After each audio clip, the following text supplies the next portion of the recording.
주소서. 주님의 뒤를 따라 섬기며 살리니 그 크신 은혜 속에 날 인도하소서. 448장입니다. 이 세상 온 것이여 내 마음을 흔들고 저 악한 원수들이 안팎에 있으나 주 나를 돌아보사 내 방패 되시고 내 옆에 계신 것을 늘 알게 하소서. 저 영광 빛난 곳을 주 허락했으니 그 허락하신 곳을 늘 사모합니다. 끝까지 쉬지 않고 주 따라가리니 주 넓은 사랑 아래 늘 인도하소서. 아멘. 주님 감사합니다. 이 세상 끝날까지 주를 섬기며 주를 따라가기로 결정하고 이 험난한 길을 따라 나선 지가 오래되었습니다. 그러나 끝까지 쉬지 않고 멈추지 않게 하여 주시옵소서.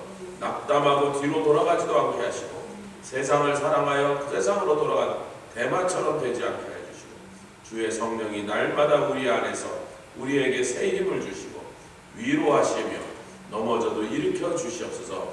말씀으로 우리 갈 길을 비추사 내가 이리 갈까 저리 갈까 두리번거리지 말게 하시고 주께서 걸어가신 그 길을 끝까지 따라가 십자가를 지나 영광의 천국문에 다다르게 하여 주시옵소서. 우리뿐만 아니라 우리 모두 예수 그리스도의 그 이름을 붙잡고 그 이름을 증거하는 모든 세상의 하나님의 자녀들 증인들을 주여 동일한 은혜로 이 시간에 힘주사 일어나 승리케 하여 주시옵소서. 감사드리며 예수 그리스도의 귀하심으로 기도드렸사옵나이다.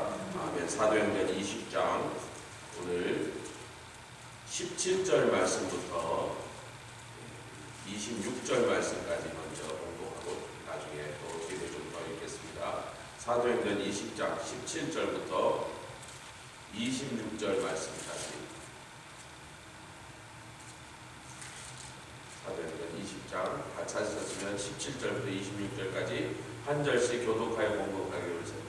바울이 밀라도에서 사람을 에베소로 보내어 교회 장로들을 정하니 오매 저희에게 말하되 아시아에 들어온 첫날부터 지금까지 내가 항상 너희 가운데서 어떻게 행한 것을 너희도 아는 바니 곧 모든 겸손과 눈물이며 유대인의 관계를 인하여 당한 시험을 참고 주를 섬긴 것과 유익한 것은 무엇이든지 공중 앞에서나 각 집에서나 꺼림이 없이 너희에게 전하여 가르치고 유대인과 헬라인들에게 하나님께 대한 회개와 우리 주 예수 그리스도께 대한 믿음을 증거하는 것이라. 보라 이제 나는 심령의 매임을 받아 예루살렘으로 가는데 거기서 무슨 일을 만날는지 알지 못하노라. 오직 성령이 각성에서 내게 증거하여 결박과 환난이 나를 기다린다 하시나 나의 달려갈 길과 주 예수께 받은 사명 곧 하나님의 은혜의 복음 증거하는 일을 마치려 하면은 나의 생명을 조금도 귀한 것으로 여기지 아니하노라. 보라 내가 너희 중에 왕래하며 하나님 나라를 전파했으나 지금은 너희가 다 내 얼굴을 다시 보지 못할 줄 알아. 26절 그러므로 오늘 너희에게 증거하노니 모든 사람이 피에 대하여 내가 깨끗하니. 아멘. 할렐루야. 사도 바울이 에베소에서 3차 선교여행을 마치고 그리고 안디옥으로 돌아가는 가야 이게 늘 하는 패턴이 그렇잖아. 어디 가서 선교를 하여튼 어느 지역이든 어느 나라든 그게 이제 일단락되면 시리아 안디옥 교회 자기를 파송한 교회 가서 그 선교 보고를 했습니다. 근데 에베소의 옆에 있는 밀레도의 항구에서 지금 예루살렘으로 출발하겠다. 거기 가면 좋은 일이 기다리고 있다. 결박과 환란이 기다리고 있다고 수많은 선지자들을 통하여 말하고 있다. 나도 알고 있고. 그럼 예루살렘에 가는 게 목적이었어요? 아니죠. 예루살렘에 가서 로마로 가는 게 목적이었어요. 아멘. 왜 로마냐? 로마에 가서 복음을 전합니다.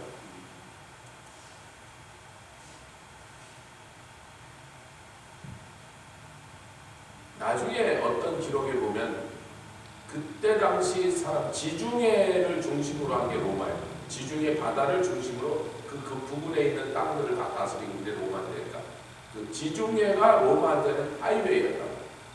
배로 타고 가면 쉽잖아요. 산으로 알프스를 넘고 그러면 옆 나라 가려고 해도 말도 못하게 오래 걸리고 고생하는데, 근데 그 지중해 제일 끝에 스페인과 아프리카가 맞닿는 지브랄타가 여기를 벗어나면 지구가 이렇게 박스처럼 돼서 바다 위에서 갑자기 지옥으로 떨어진다 이렇게 되니까 거기를 못 지나가는 거예요. 그 밖에 딱 나오니까 대서양인데 막 파도가 지중해보다 세거든. 거기는 큰 바다로 나가니까. 그래서 그때 사람들의 땅끝이 스페인입니다. 그러니까 스페인에 가서 무슨 여자친구냐 그게 아니고 세계 중심인 로마에 가서도 복음을 전하고 하면 세계 가장 오지 끝인 스페인에 가서도 복음을 전하는 게 사도 바울의 마음에 확 박혔어요. 어떤 학자들의 그 설에 의하면 스페인에 갔다. 어떤 학자들은 못 갔다 그러는데 그거는 우리가 그게 중요한 게 아니고 왜 그렇게 스페인을 가려고 했는가. 근데 로마에 가서 황제 앞에서 복음을 전하려는 게 사도 바울의 마음속에 확 박혀 있습니다. 밀레도는 원래 에베소 옆에 있는 조그만 어촌이었는데 에베소가 큰 지진이 나갖고 지각이 변동하면서 항구가 다 물에 잠겨버렸어요. 그래서 더 이상 항구로서의 기능을 상실하니까 그 옆에 있던 근처에 있던 밀레도를 큰 항구로 개발해 나가는 중이었습니다. 그래서 이제 밀레도에 가야 큰 배들이 떠나고 이제 에베소에서는 거의 그런 일이 불가능해졌어요. 지금 다른 나라로 가는 큰 배를 타야 되니까 에베소가 지금의 터키인데 거기서 예루살렘을 지금 이스라엘로 가야 되니까 터키에서 이스라엘 가는 그런 큰 여객선을 타야 되니까 밀레도에서 장로들과 니네들이 좀 알아. 내가 배가 금방 떠나니까 내가 오물 거기 갔다가 돌아다가 그 배 출발하면 곤란하니까 너희가 와라 그런 거예요. 이런 상황 속에서 얘기를 합니다. 저희는 이제 제가 이 사도행전을 쭉 같이 따라오다가 처음에 교회가 뭔지, 교회가 전하는 그 메시지가 뭔지, 즉 교회의 메시지가 뭔지, 그 다음에 이제 선교를 1차, 2차, 지금 3차 선교 여행을 같이 나누고 있는데, 말씀드린 에베소에서 잘 끝나면 안디옥으로 가야 되는데 예루살렘으로 갔다가 로마로 지금 가려고. 그리고 이제 제가 요 선교에 대한 얘기가 3차 여행이 거의 끝나가고 있습니다. 이제 예루살렘 가면 예루살렘에서는 거의 재판정에서 갖고 자기가 만났던 예수 그 과정을 변론하는 아그리파 왕에서 베스도 앞에서 벨릭스 앞에서 여러 총독과 왕들 앞에서 똑같은 말을 반복하고 그러니까 그 얘기를 우리가 굳이 길게 깊이 나눌 필요를 느끼지 않아서, 그럼 우리가 이제 사도행전의 총정리는 뭐니 해도 같이 합니다. 사도행전은 성령 행전이다. 사도들을 통하여 하나님이 하신 일이지만 그 사도들은 성령의 능력을 가지고 성령이 그들을 내몰아서 그 일을 하게 하셨으니까 성령 행전이다. 성령으로 가야 되는데 이 끝부분에 보니까 선교와 성령이 너무나 이게 얽혀서 벌써 2, 3일 전부터 성령과 선교를 같이 지금 나누고 있는 거예요. 그렇게 이미 성령에 대해서도 우리가 제가 이제 하나님의 성의 신학교를 1995년에 입학했습니다. 저는 오순절파가 아닌 데서 자랐으니까 성령의 역사를 내가 개인적으로 체험했다고는 하지만 열심히 기도하면 또 성령께서 뭐 여러 가지 일들이 있지만 오순절 교리 신학을 이제 하나님의 성의 신학교로 들어와서 처음 듣는 거예요. 듣는 말마다 저게 뭔 소리지? 내가 들어왔던 얘기랑 굉장히 다른 얘기들이 나오니까 물론 또 뭐 공통적인 장로교나 감리교나 다 공통적으로 믿는 게 많지만 새로운 소리를 들으면 귀가 쫑긋해져. 저게 뭔 소리지? 저게 정말 하나님의 말씀이 저렇게 돼 있나? 집에 가서 열심히 또 찾아보고 확인하고 할렐루야. 베레아 사람처럼 확인해보면 진짜 말씀인가.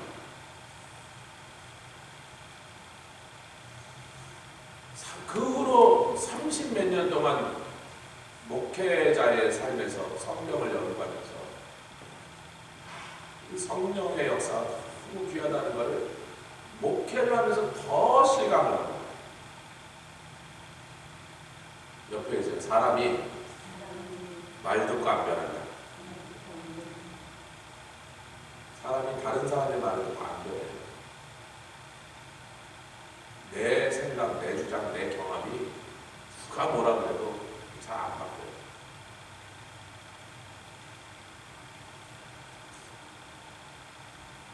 우리 찬영이가 어렸을 때 그렇게 거짓말을 많이 해요. 어느 날도 다 안 해. 왜 그러냐?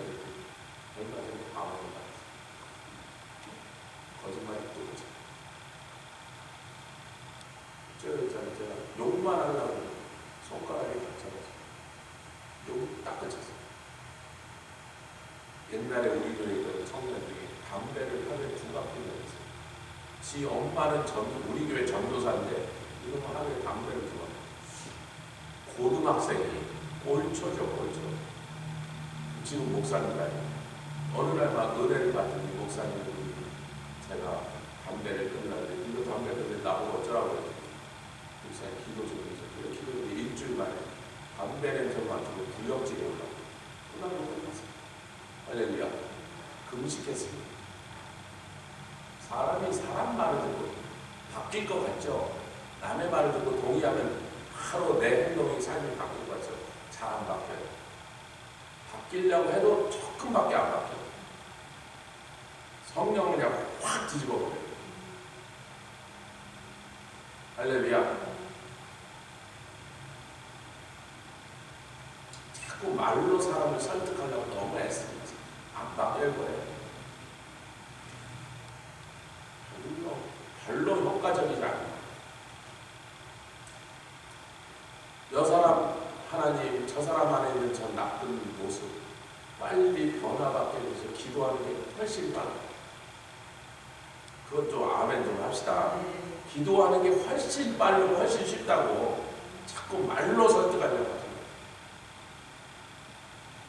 자, 그 정도 얘기를 해놓고요. 제가 무슨 얘기를 좀 하려고 그러냐면 어저께 집에 딱 갔는데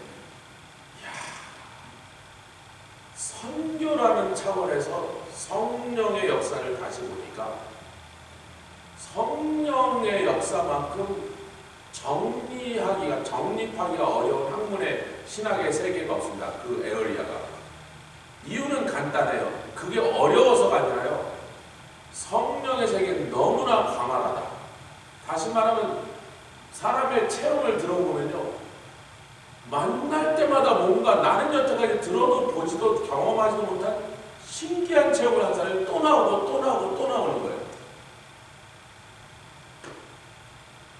제가 처음 들어간 그 하나님의 성의 신학교에 학자 목사님이 김도원 목사님 서울대 출신입니다. 얼마나 똑똑한 분이에요.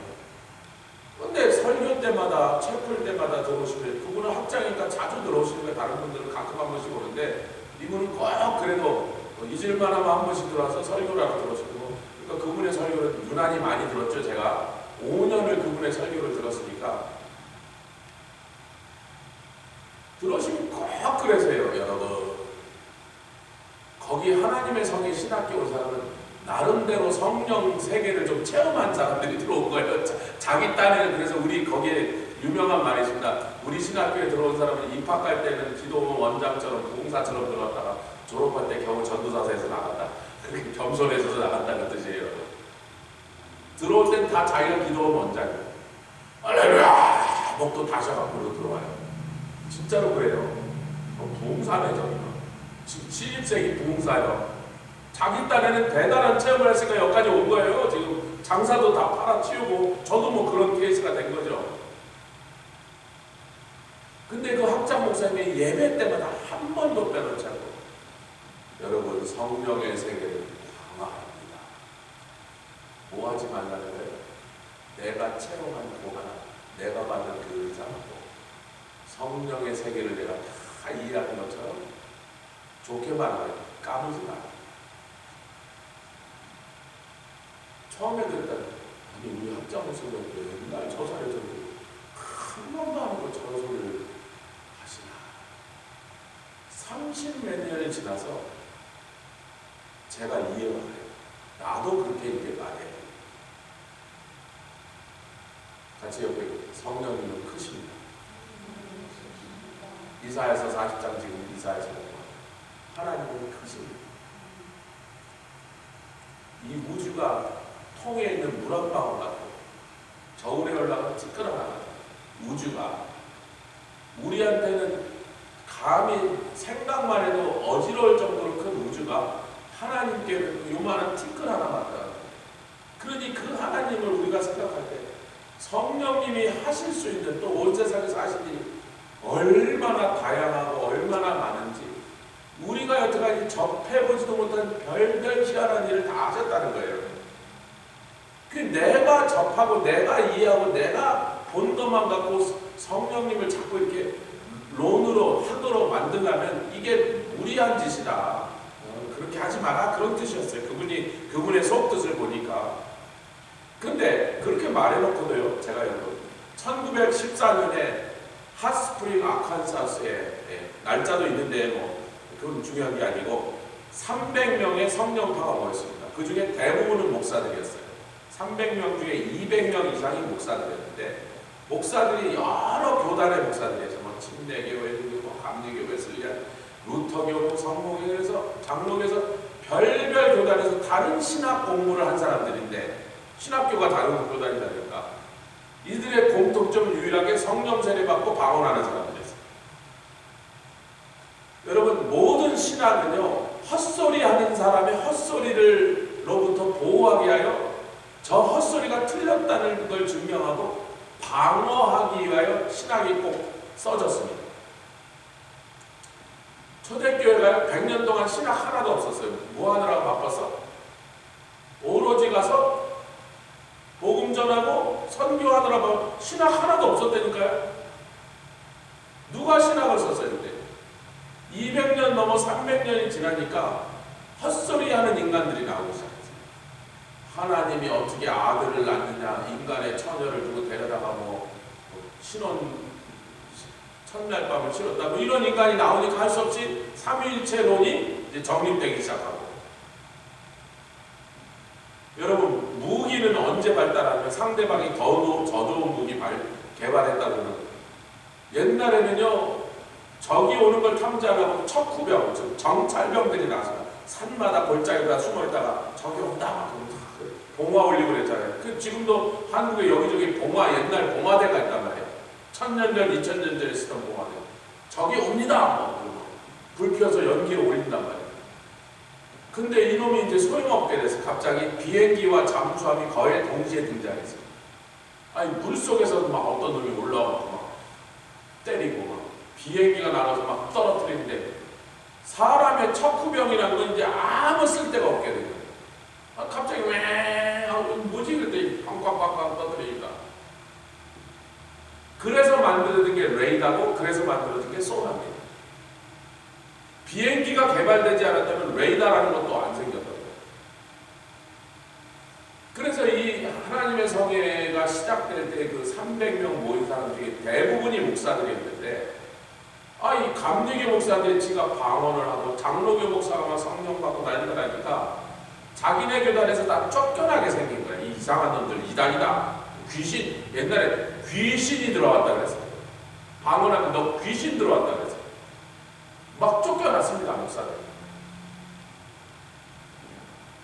그러니까 이 사람들이 우리 한번 다 모여보자, 전 세계 나 같은 사람이 또 있을 거라고 신문에 광고를 했더니 남아프리카 공항에서 3개월 동안 배를 타고 온 사람도 있어요.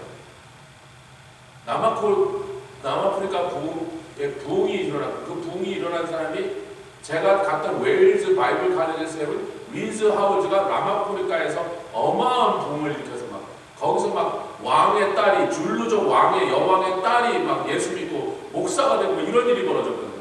성령 세례 받은 사람들이 남아프리카 공항에서 미국에서 막 유럽에서 배를 타고 날라왔어요. 날라오지 못했는데 배를 탔으니까. 2개월, 3개월 배 타고 내려가고 기차 타고 그래서 뭐인 거예요, 그게. 그래서 막 이 얘기를 해보자니까 뭐 서로 막 주장이 달라. 왜 주장이 다르죠?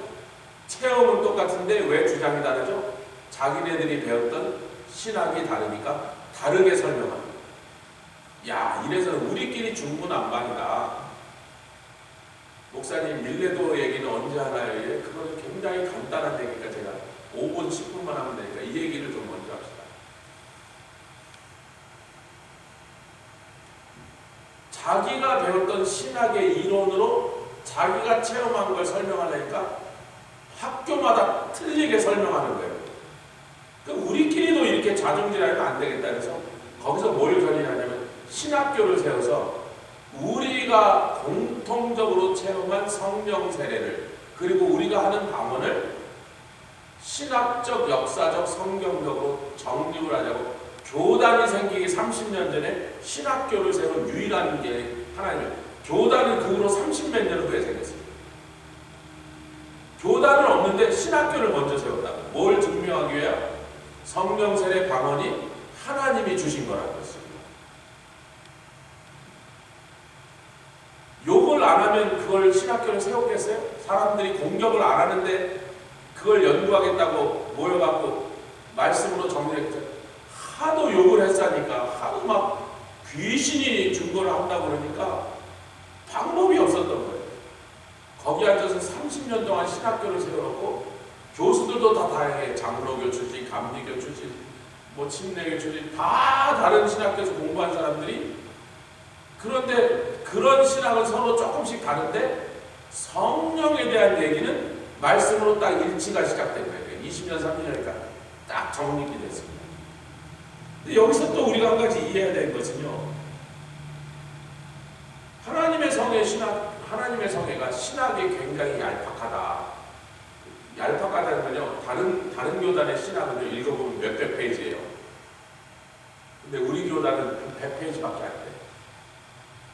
저쪽에서 저것들이 실력이 없어갖고 천만의 말씀입니다. 처음에 모인 목사들이 전부 다 각 교단에서 자기 신학을 배웠던 사람들이, 거기 박사들도 있는데 오순절, 즉 성령의 역사를 신학으로 써보니까 뭘 조심해야 돼? 내가 체험한 것만 이론으로 나가면 이단돼요. 성령의 역사는 너무 자세하게, 정확하게, 그리고 이것이 다라고 딱 규정하는 순간 우리가 성령의 그 광활한 세계를 요만한 박스 안에 딱 넣는 그 위험이 있다는 걸 발견한 거예요. 그래서 굉장히 오순절 성령론, 우리 교단의 교리가 책이 굉장히 얇습니다. 지금도 깔봐요, 다들. 세계적인 신학자도 한 명도 못 나오고, 저 인간들은 맨날 방울만 날랐다 따라 공부들을 너무 안 해갖고, 공부들을 너무 안 해서 학문적 소양이 부족하기에 지네들이 100년이 넘는 교단이 신학을 연구했는데 저렇게 얇은 책자밖에 못 낸다, 그렇게 오해를 하는 거예요. 저도 처음엔 그렇게 생각했어요. 하도 그런 소리를 듣고 연구하는. 근데 왜 성령론은 이거다라고 말을 못하냐면, 같이 하세요. 끝나지 않은 역사. 우리는 사도행전이 28장에 끝났는데 로마 갔다가 그 뒤에 굳이 갑자기 끝나. 로마 간 다음에 그 다음 얘기를 좀 해야 돼. 가이사 앞에 가서 무슨 얘기를 했는지, 뭐 황제가 은혜를 받았는지, 황제가 뭐 노발대발했는지. 근데 이게 무슨 쓰다만 책처럼 28장에 끝나버렸어요. 스페인을 가셨는지 안 가셨는지 다 궁금하단 말이에요. 저도 되게 스페인 갔는지 안 갔는지, 땅끝까지 갔는지 사도 바울이 너무 궁금한데, 그래서 이제 요즘은 그러죠. X 29, 사도행전 29장을 써라. 누구 보고? 누구 보고요? 성령 받은 당신들이 사도행전 29장부터 써라. 그러니까 이 책은 to be continued. 성령의 역사를 완벽한 신학의 형태로 딱 정립하고, 요거다! 요거 밖에 나가면 이단이라고 말할 수가 너무나 힘든 게, 그렇게 말하기에는 성령이 지금도 온 세상에서 우리가 들어보지도 못한 너무나 신비하고 신령한 일들을 계속해서 새로운 역사를 선하는 것이다 보니까, 그래서 이게 늘 어려웠던 거예요. 학문적으로 이것을 정리하기가. 그래서 오순절 신학이 어느 교단에서 만들어낸 그 정립을 봐도 뭔가 좀 부족한 거가, 뭔가 빠진 것 같은데, 제가 지난 한 3주, 4주 동안에 이 말씀을 여러분과 함께 나누면서 어저께 들어요. 우리가 성령론을 다른 모든 신학의 종류처럼 끝난 다음에 쓰려고 그랬어요. 다 고정되면 고정된 상태에서 그 고정된 상태를 쓰려고 그랬어요. 그런데 선교라는 것을, 선교의 역사를 따라가다가 그 선교 역사에 반드시 언급할 수밖에 없는 성령의 역사를 언급하니까, 선교의 역사라는 축에다 성령을 이해하는 성령론이 걸쳐 있어야만 된다는 것을 어저께 딱 집어가자. 아이고 세상에. 너무 놀라고 기뻐서 집사람 뭐 거기서 막 국 끓이고 있는데 내가 와서 막 보니까, 좀 이따 얘기해. 자기 막 국 끓이고.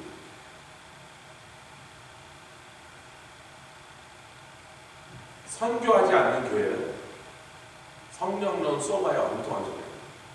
선교하지 않는 사람은 성령론 정립이 안 돼요. 맨날 현상과 체험만 따라가는 소리예요.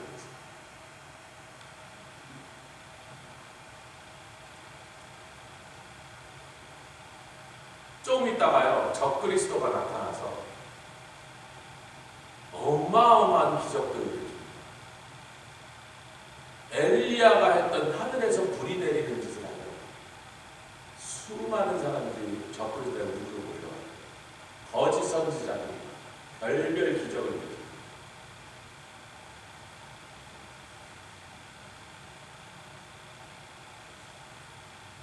얼마나 많은 민민자들이 미혹돼요. 그런 사단의 졸개들이 하는 별별 희한한 환상을 쫓아갈 겁니다. 글로 가고 있다고, 글로 반드시 간다. 성령의 역사는 사명적인 삶을 사는 사람에게만 성령이 하시는 일이 제대로 됩니다. 제가 어려운 얘기를 하나요? 이런 얘기를 여러분에게 많이 그동안 중요합니다. 오순절 참. 자, 이제 사도 바울의 한 것들을 행동을 통해서 이것을 다시 보죠. 22절에 보니까 심령의 매임을 받아서 예루살렘으로 간다.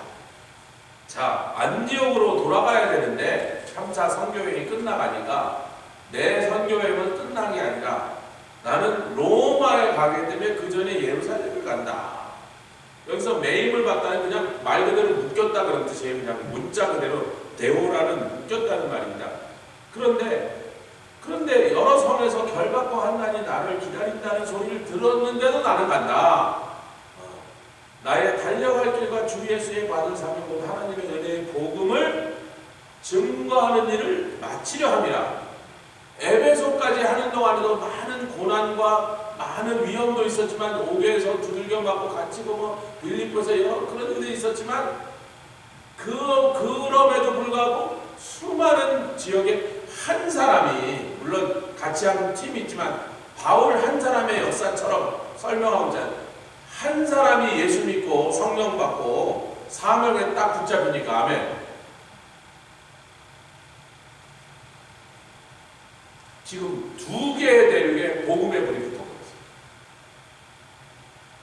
그리고 실제로 옛날에는 지금 다 로마의 주들이지만 제가 그랬잖아요. 이 로마의 주 중에 로마 속주라고 그런 것은 옛날에 독립된 왕국들이었어요. 1000년, 2000년 내려는 큰 왕국들을 로마가 때려부수고서는 이름까지 바꾸면 거기 살던 민족들의 반란이 거세니까 저항이 이름을 그냥 놔둔 거예요.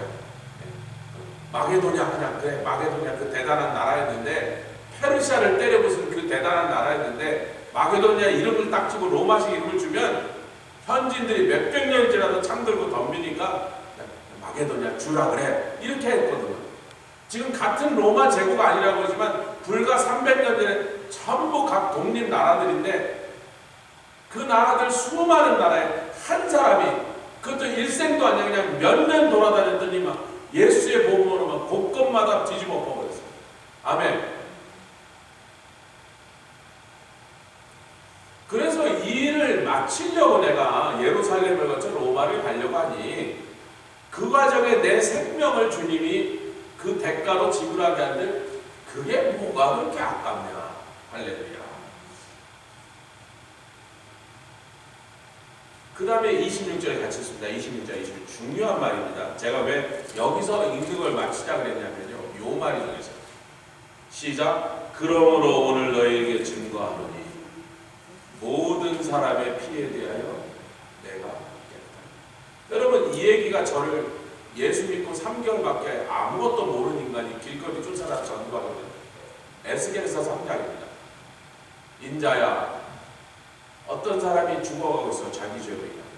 쥐는 지죄 때문에 죽는데 네가 가서 그 사람 보고 회개하라 해서 그 사람을 살리면 할렐루야 최고 좋은 일이죠. 네가 가서 증거했는데 지가 기회에 안 믿고 회개하라는데 회개 안 하고 지옥길을 계속 가면 너는 그 사람의 죄에 대해 핏값을 내가 요구하지 않고 지는 지죄 때문에 죽는 거야. 근데 네가 그 사람 죽는 걸 뻔히고 그 사람을 살리는 메시지를 네 입에 줬는데도 불구하고 안 가서 안전하면 그 사람은 그 사람의 죄 때문에 죽지만 너는 그 사람을 살리지 않은 것에 대해서 내가 핏값을 너에게 차지하는데 그때 얼마나 무서운 공포가 저에게 몰려오는지 어떻게 말로 설명할 수 없어요. 제가 좀 잘 안 무서워하는 편이에요. 세게 때려 별로 안 무서워하고 지가 죽이게 하겠어 뭐 그런 성격이 원래는 그렇게 살았어요. 별로 안 뱀을 처음 봐도 하나도 안 무서워요. 요놈을 잡아다 구워 먹을까 삶아 먹을까 이렇게 생각을 하지. 어이구 뱀이야. 뱀을 처음 봤는데 바로 돌부터 찾아와. 이놈을 잡아야 돼. 그때 한 5살 때예요, 여러분. 뭐 이렇게 큰 담이 아니고 시골에 이사 갔어. 우리가 전라도 부안에서는 거기 읍내가 큽니다. 거기가. 근데 세상에 서울이라고 갔는데 전기도 안 들어가네. 논두렁 밭두렁에 막 뱀들이 다니는데 뱀을 처음 봤잖아요. 한 4살, 5살. 뱀을 처음 보니까 제가 돌부터 찾더라고요. 이게 구워 먹으면 맛있을까 삶아 먹으면 맛있을까. 근데 에스겔서 3장 말씀에 사람은 나한테 그렇게 무섭게 만들어져. 내 마음은 얼마나 두려운지 견디다 못해도 바로 뛰쳐나. 피값을 나한테 찾으시네. 지금 사도 바울이 그 얘기하는 거예요. 너희 모든 사람의 피에 내가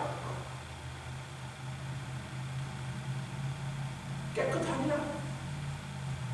내가 때를 얻든지 못 얻든지 뭐 누구든지 어떤 상황에서든지 좌우당간 듣겠다 하든지 말겠다든지 돌을 던지든지 내가 만나는 모든 사람에게 나는 핏값을 내가 치러야 될 만한 일을 하지 않았다. 즉 무조건 복음을 전했다.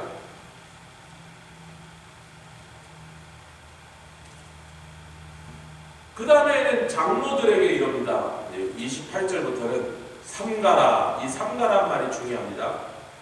이 삼가라는 말은요, 두 단어가 합쳐진 말이에요. 앞에 에토스와 에케오 멈추다 그 말이에요. 잠깐만요. 함부로 혼자 앞으로 나가지 마라. 누구보다 앞서서? 성령보다 앞서서. 너희들이 왜 자꾸 함부로 성령보다 앞서 나가려고 할 거냐면 나를 따르는 제자들을 만들려고, 내 이론을 좋아하고 내 주장을 동조하는 사람을 만들려고 너희들이 성령보다 앞으로 나가는 놈이 생길 거다. 밖에서도 이리가 들어오지만 내가 3년 동안이나 너희를 밤낮으로 훈계하여 목사를 만들었는데 그렇게 내가 말씀으로 훈계를 했어도 성령보다 앞서 나가는 놈은 나중에 반드시 이단 교주가 될 거다. 우리말로 요즘의 표현을 하면 그렇게 될 거라는 거예요. 너희 중에서도 일어날 걸 성령이 나에게 알게 하겠다. 너희 중에 누구라고는 내가 얘기 안 하겠다는 건데 나중에 이제 내 말이 생각날 걸. 아이고 그때 사도 바울 선생님께서 우리를 밀레도에 모아놓고 그 얘기를 하셨는데 설마 우리 중에 그런 사람이 나올까? 우리가 얼마나 기도하고 얼마나 열심으로 하나님의 교회를 섬겼는데 아이고 가룟 유다가 배벌할 거니까 제자들이 접니까? 얘입니까? 접니까? 서로 그러고 있잖아요. 딱 그런 장면이거든요. 너희 중에서도 그런 일이가 일어날 건데 많은 제자들을 내 이론을 따라오게 하려고 성령보다 앞서 먼저 나갈 것이다. 조심해. 저놈인가요? 저놈인가요? 니나 잘 옆에 계실 거예요. 나나 잘합시다. 성령보다 앞서 나가자. 그 이유는 동기가 뭐예요? 많은 사람을 내 이론을 따라 과연 일어났죠.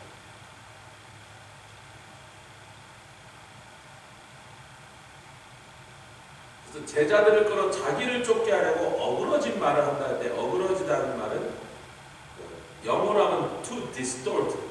우리 장로님 자꾸 음이 깨진다 했는데 제가 그때 재직해서 영어로 했는데 음이 깨진다는 말을 내가 그런 표현을 써본 적이 없어. 깨진다는 말은 뭐 브로큰이나 쉐러라고 아닌 것 같고 뭐라고 번역해야 되는지 본인이 알고 계시다고. 그 영어로 이제 그걸 조사를 하는 거예요. to distort. 음이 찌그러진다. 여기서는 어그러지다 이렇게 봐요.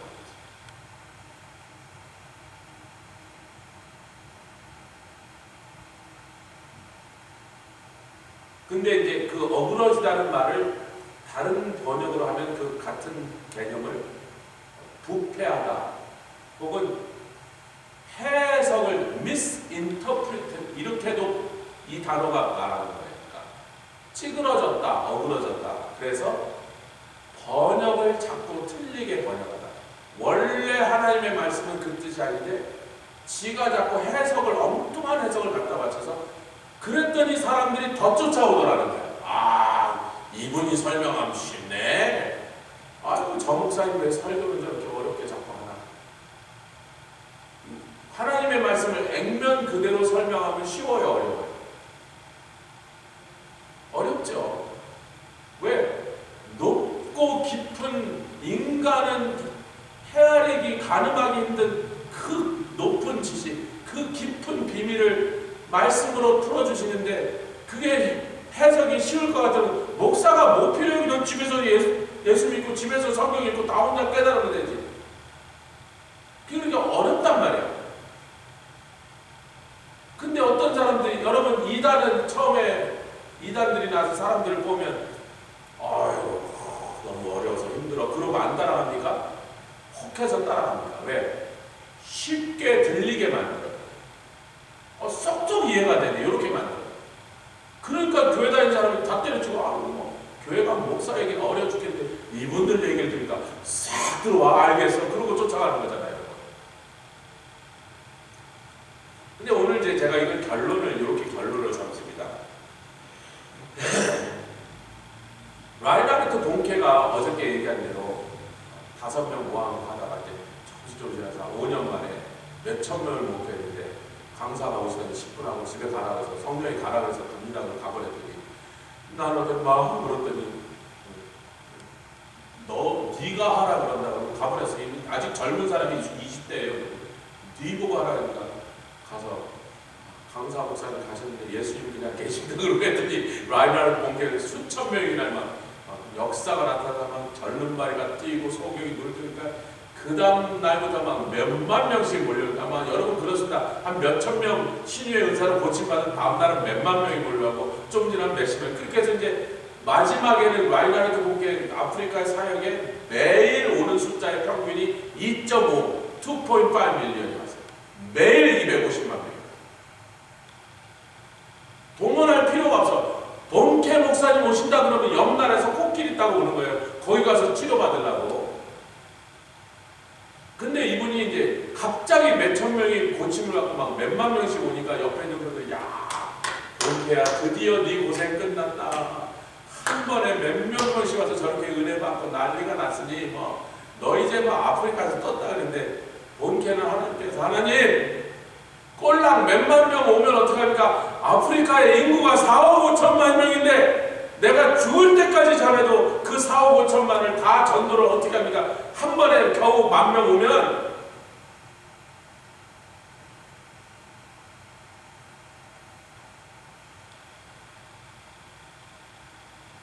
결국은 그분이 사역하는 40년 동안 아프리카 인구가 13, 4억으로 늘어갔고 10억 명이 본캐 목사님의 집회 10억 명이 실제로 왔고 보통 평균 50%가 예수 믿었고 그 50% 중에 60, 70%가 성령 세례받아요.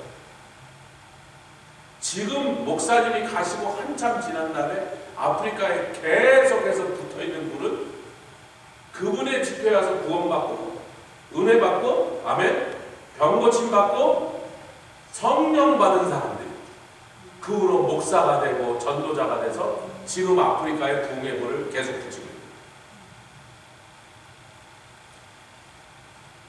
우리 같으면 이러잖아요. 나 때문에 몇만 명이 오늘 밤에 구원받았어. 할렐루야. 이제 세계적인 부흥사 되구나. 그게 목표가 아니에요. 본캐는 13살에 지네 아버지도 말 같지도 않은 소리하고 야단을 칠 정도로 아프리카에 가서 복음을 전하라는 그 소리가 아버지가 이 황당한 놈아 공부나 잘해라 이래요. 진짜로 그랬어요. 본캐 책에서요. 아버지가 공부나 잘해라 이놈아. 무슨 말 같지도 않은 아프리카인이 어떤 엉뚱한 소리예요. 왜냐면 포로 수용소에 살아서 어렸을 때 공부를 학교를 못 다녀갖고 지금 나이로는 중학생인데 수준은 초등학교 2학년 수준으로 막 맞춤법도 하나도 그러니까 아프게 무슨 말든 공부나 잘해 이놈아 그랬단 말이에요. 우리 집의 목사는 니네 형이야.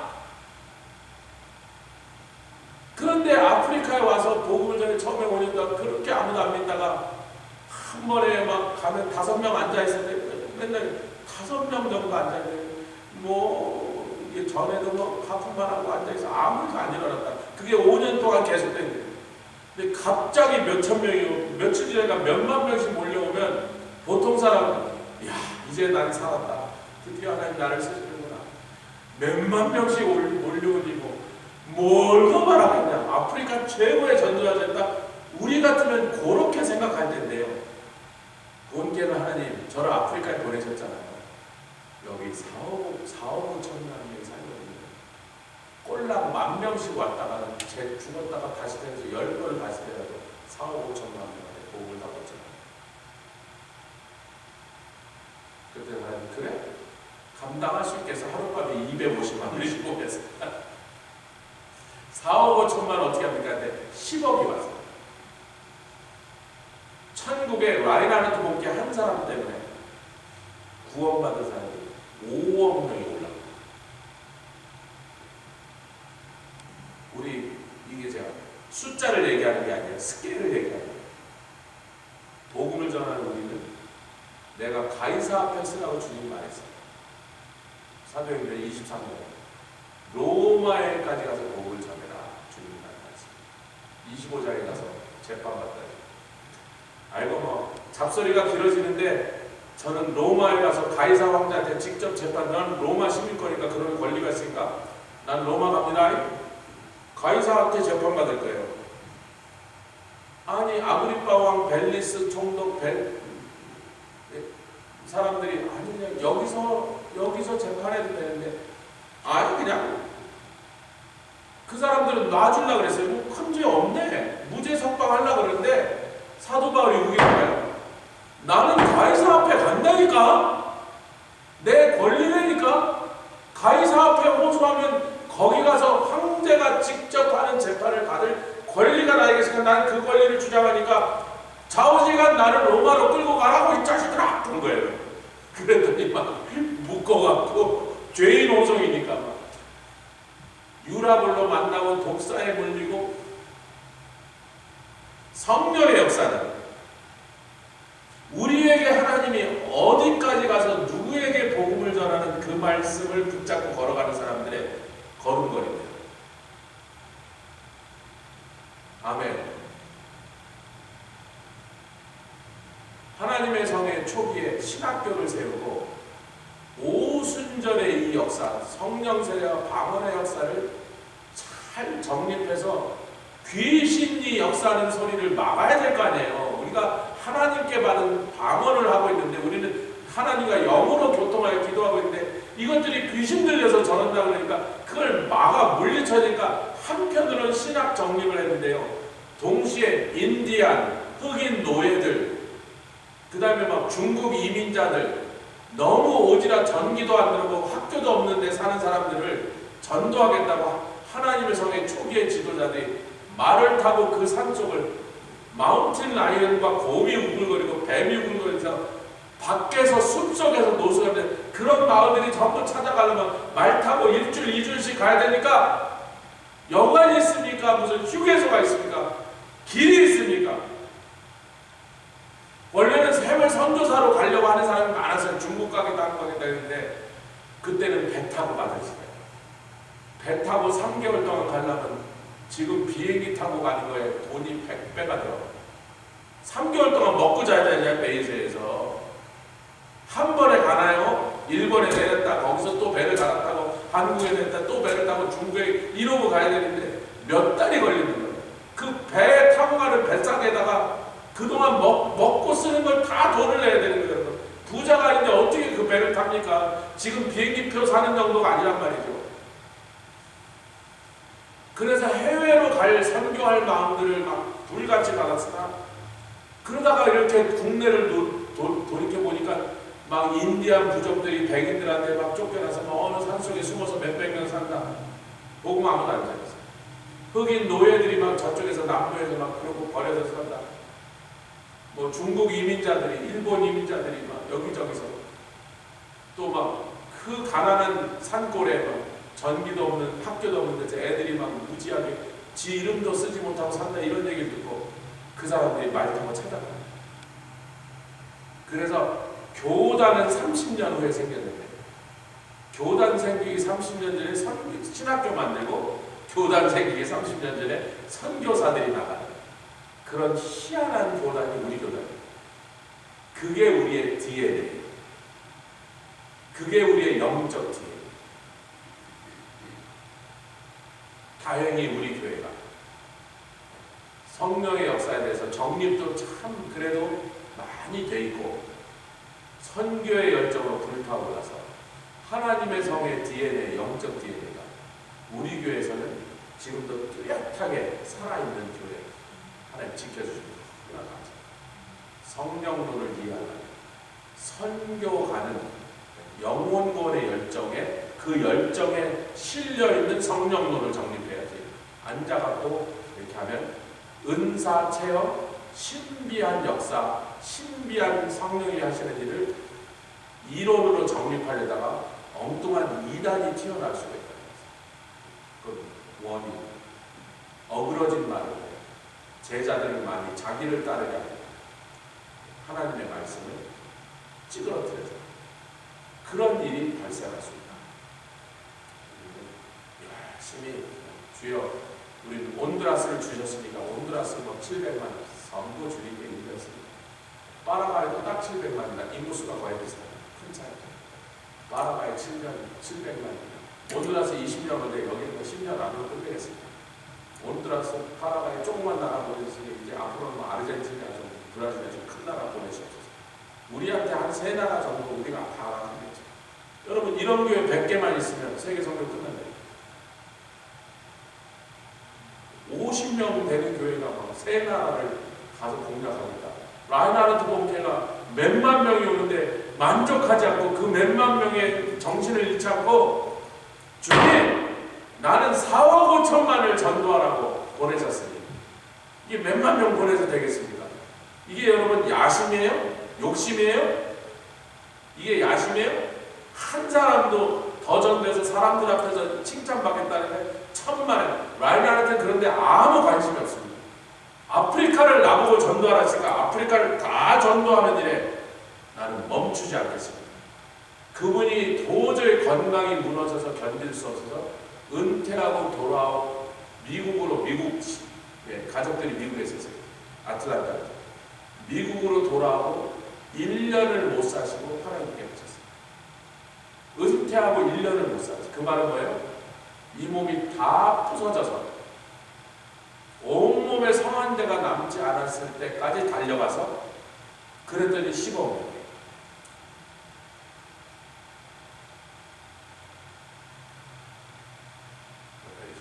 아껴둬서 뭐합니까? 이 몸 아껴둬서 뭐하냐고.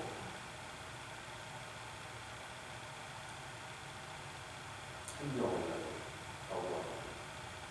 끝까지 달려가 저와 여러분들 주의 구주로 함께 기도하겠습니다. 주님 감사합니다. 이아바시아 까라라바 원래 경사 까라라바 까라라바 시아 까라라바 나라바나라바나라바나라바 이케리라바 시아 까라라바 나라바나라바나라바 원래 경사 까라라바 나라바나라바 원래 경사 까라라바